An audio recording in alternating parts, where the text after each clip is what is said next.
If you think your body is broken because you can't climax from penetration alone, I have good news and bad news. The good news, your body is fine. The bad news, we've all been lied to about anatomy. Here's a statistic that proves it. In heterosexual encounters, 86% of men report having an orgasm, but only 62% of women do. That's a 24-point gap. But lesbian women, they orgasm about 86% of the time, the same rate as heterosexual men. So the problem isn't women's bodies. The problem is heterosexual sex, or more specifically, how we've been taught to have it.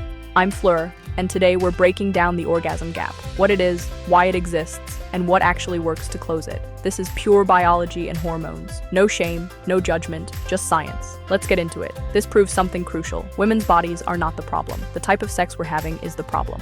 Because most heterosexual sex is centered around penetration, penis and vagina. And for most women, that's not enough. Not because something is wrong with them, but because of anatomy. Let's talk about the clitoris. And I mean really talk about it, because what you learned in health class was probably wrong. Most people think the clitoris is just that little nub at the top of the vulva, the glans. That's what you can see. But that's like looking at the tip of an iceberg and thinking that's all there is. The clitoris is actually a large internal structure. It has a head, a shaft, and 2 legs that extend down on either side of the vaginal opening. The whole structure is about 4 inches long. And here's the key. The clitoris has about 8,000 nerve endings. That's twice as many as the penis. The clitoris exists for one reason: pleasure. It has no other biological function. It's the only organ in the human body that exists purely for pleasure. Now compare that to the vagina. The vagina has very few nerve endings, especially in the inner 2/3. It's designed to stretch during childbirth, not to feel intense pleasure. There are some pleasure-sensitive areas in the vagina. The G-spot, which is widely considered to be part of the internal clitoral network that you can reach through the vaginal wall. The A-spot, deeper inside. The cervix for some people. But for most women, vaginal penetration alone is not enough to orgasm, because the vagina simply doesn't have the nerve density that the clitoris has. This is not a defect. This is anatomy. So why do we center sex around penetration? Why is penetration considered real sex, while everything else is called foreplay? The answer is cultural, not biological. We've built our entire understanding of sex around male pleasure. Penetration feels good for men. Penetration usually leads to male orgasm. So we've decided that penetration is the main event. Everything else is just the warm-up.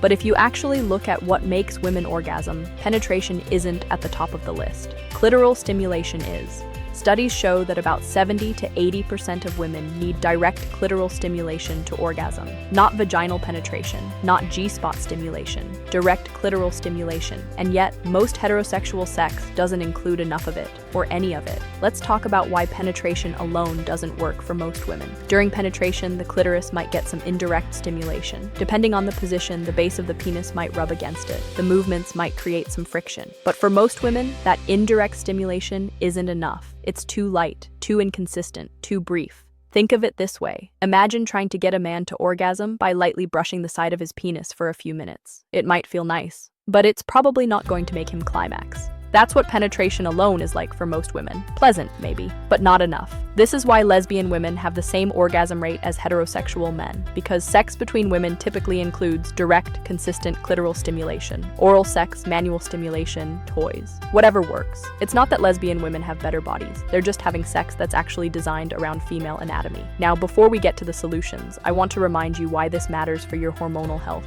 Because this isn't just about fairness, it's about your body. An orgasm isn't just a fleeting good feeling, it's a full-body hormonal reset.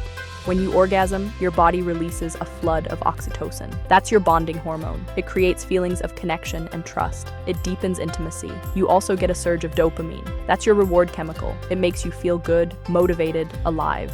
And critically, orgasm crashes your cortisol levels. Cortisol is your stress hormone. We've talked about it in previous videos. It disrupts your cycle, kills your libido, and keeps you in survival mode. Orgasm is one of the most powerful ways to lower cortisol naturally. It tells your nervous system you're safe, you can relax. If you're having sex but skipping the orgasm, you're missing out on the primary hormonal benefit of the act. You're doing the work without getting the payoff.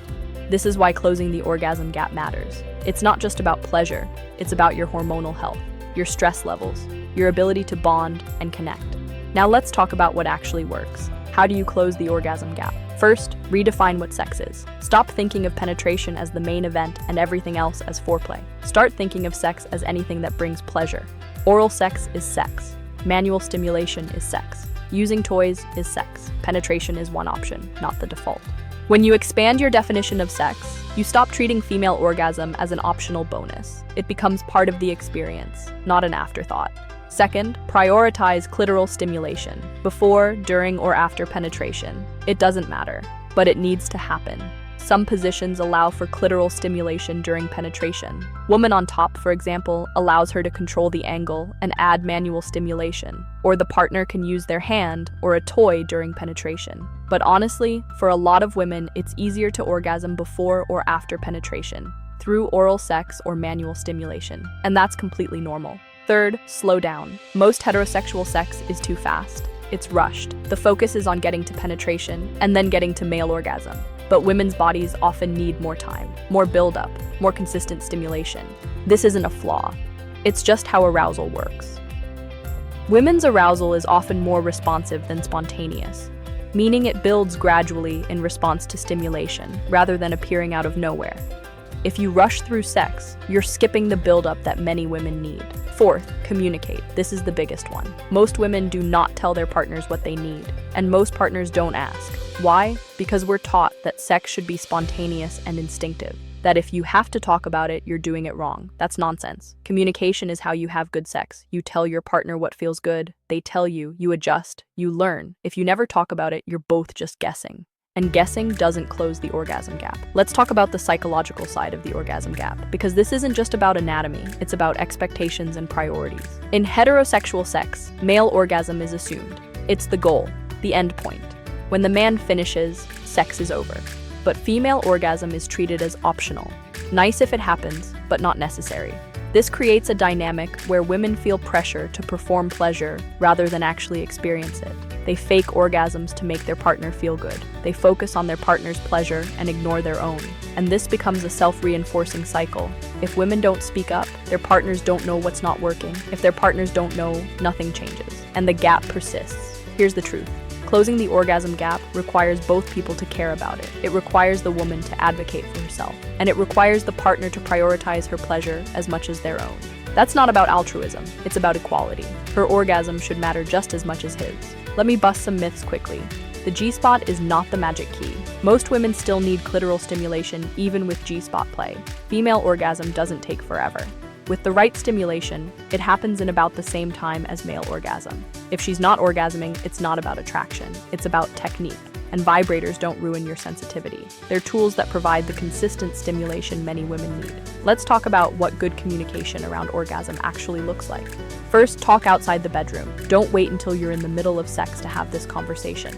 Find a neutral time when you're both relaxed. Say something like, I want to talk about what works for me sexually. I've learned that I need more clitoral stimulation to orgasm. Can we try incorporating that more? Be specific. Don't just say, I need more foreplay. Say, I really love it when you use your fingers on my clitoris. Can we do more of that? And if you don't know what works for you, say that too. Say, I'm not sure exactly what I need, but I'd like us to experiment together. Second, during sex, give feedback in real time. Use positive reinforcement. When something feels good, say so. Say, that's perfect, keep doing that. Or a little higher. Or more pressure. Don't criticize what's not working. Guide toward what is working. Third, check in after sex. Ask, what did you like? What would you want more of next time? This normalizes the idea that sex is something you're constantly learning and improving together.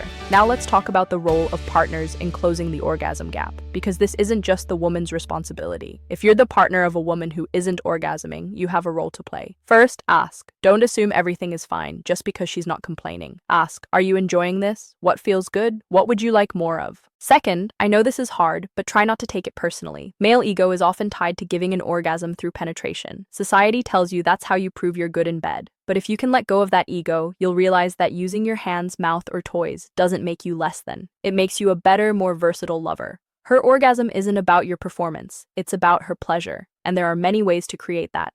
Third, make her orgasm a priority, not an afterthought. If you orgasm and sex ends, you're reinforcing the dynamic that only your pleasure matters. Instead, make sure she orgasms first, or make sure she orgasms after you do through oral sex or manual stimulation or toys. Whatever works for her. Fourth, educate yourself. Learn about female anatomy, learn about the clitoris, learn what actually makes women orgasm. Don't rely on porn for your sex education. Porn is entertainment, not instruction. It's designed to look good on camera, not to actually create female pleasure. And finally, be patient. It might take time to figure out what works. That's okay. The goal is connection and pleasure, not performance. Here's the reality. The orgasm gap exists because we've built sex around male anatomy and male pleasure. We've treated female orgasm as complicated or mysterious when it's actually pretty straightforward. Most women need direct clitoral stimulation. Most women need time. Most women need communication. When you provide those things, the orgasm gap shrinks dramatically. This isn't about making sex transactional. It's not about keeping score. It's about equality. Her pleasure matters as much as his. Her orgasm is just as important, and her hormonal health depends on it. When both people approach sex with that mindset, everyone benefits. The sex is better, the connection is deeper, the oxytocin flows, the cortisol drops, the relationship is stronger. So what do you actually do with this information? If you're a woman, advocate for yourself. Tell your partner what you need. Don't fake orgasms. Don't prioritize their pleasure over your own. Your orgasm matters. Your hormonal health matters. If you're a partner, listen, ask questions, prioritize her pleasure, don't assume penetration is enough. Let go of the ego tied to penetration. Be willing to learn and adjust. And both of you, expand your definition of sex. Stop treating penetration as the goal and everything else as foreplay. Focus on pleasure, connection, and mutual satisfaction. The orgasm gap is not inevitable. It's the result of ignorance and cultural conditioning, and it's fixable. Your body is not broken. The sex you've been taught is broken. Let's fix it. If this was helpful, subscribe. Next week, we're talking about endometriosis, the disease that takes 7 years to diagnose, why it's under-researched, and what you need to know. I'm Fleur. Thanks for watching.